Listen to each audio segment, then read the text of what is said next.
Assalamualaikum warahmatullahi wabarakatuh. Bagaimana proses penciptaan nur Nabi Muhammad Sallallahu Alaihi Wasallam? Disebutkan dalam kitab Daqaiqul Akhbar bahwa nur junjungan kita Nabi Muhammad Sallallahu Alaihi Wasallam disebut Ruhul A'zam, artinya ruh yang agung. Diriwayatkan sesungguhnya Allah telah menciptakan sebuah pohon yang mempunyai 4 cabang. Pohon tersebut dinamakan Syajaratul Yaqin atau pohon yakin. Setelah itu Allah menciptakan Nur Muhammad pada tempat yang terbuat dari mutiara yang berwarna putih dan berbentuk menyerupai burung merak. Lalu burung merak tersebut ditempatkan pada pohon yakin. Burung merak tersebut bertasbih selama 70.000 tahun. Kemudian Allah menciptakan Mir'atul Hayat atau cermin kehidupan. Cermin tersebut diletakkan di hadapan burung merak tersebut. Tatkala burung merak tersebut menatap cermin, terlihatlah wajahnya yang sangat elok dan cantik. Dia pun merasa malu kepada Allah sehingga meneteskan keringatnya sampai 6 tetesan. Dari tetesan pertama Allah ciptakan Abu Bakar As-Siddiq. Dari tetesan kedua diciptakan Umar bin Khattab. Dari tetesan ketiga diciptakan Uthman bin Affan. Dari tetesan keempat diciptakan Ali bin Abi Thalib. Dari tetesan kelima diciptakan bunga mawar.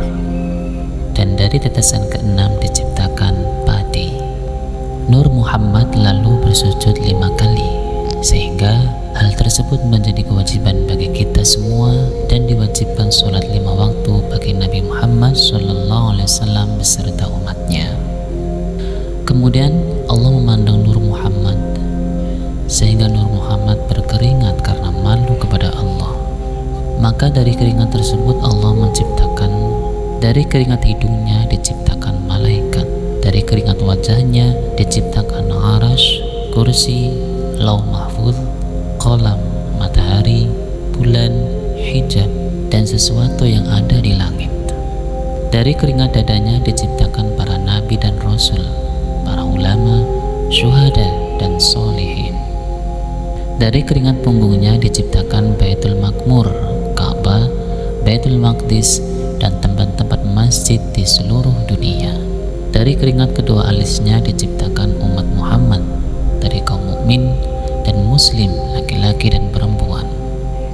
Dari keringat kedua telinganya diciptakan roh orang-orang Yahudi, Nasrani, Majusi, dan sebangsanya, seperti orang yang kufur, orang kafir, dan orang munafik. Dari keringat kedua kakinya diciptakan bumi yang terbentang dari barat sampai timur beserta seluruh isi yang ada di dalamnya. Setelah itu Allah Ta'ala berfirman kepada Nur Muhammad, "Lihatlah di hadapanmu wahai Nur Muhammad." Maka Nur Muhammad melihat di depannya ada nur atau cahaya, di belakangnya ada cahaya, di kanannya ada cahaya, dan di kirinya juga ada cahaya.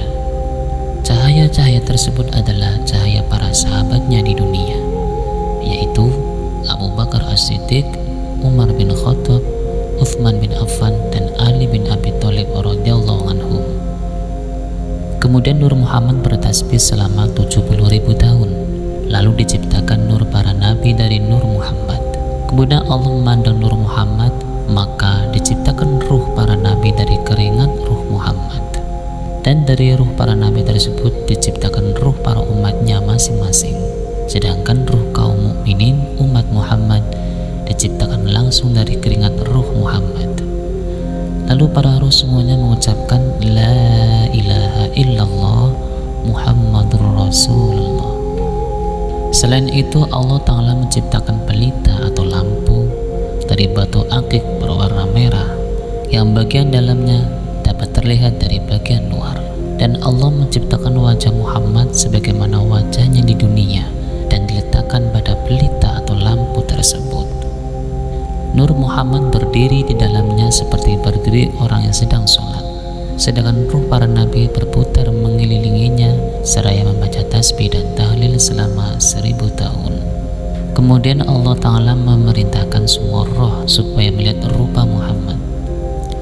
Dan dari penglihatan roh tersebut Allah jadikan orang yang melihat kepalanya akan menjadi seorang khalifah dan raja atau sultan. Orang yang melihat dahinya akan menjadi pemimpin ratu yang adil. Orang yang melihat kedua matanya akan menjadi orang yang hafal Al-Quran atau Al-Hafiz. Orang yang melihat kedua alisnya akan menjadi seorang pengukir atau pelukis. Orang yang melihat kedua telinganya akan menjadi orang yang suka mendengar dan menerima nasihat. Orang yang melihat kedua pipinya akan menjadi orang yang suka berbuat kebajikan dan berakal sehat atau pandai.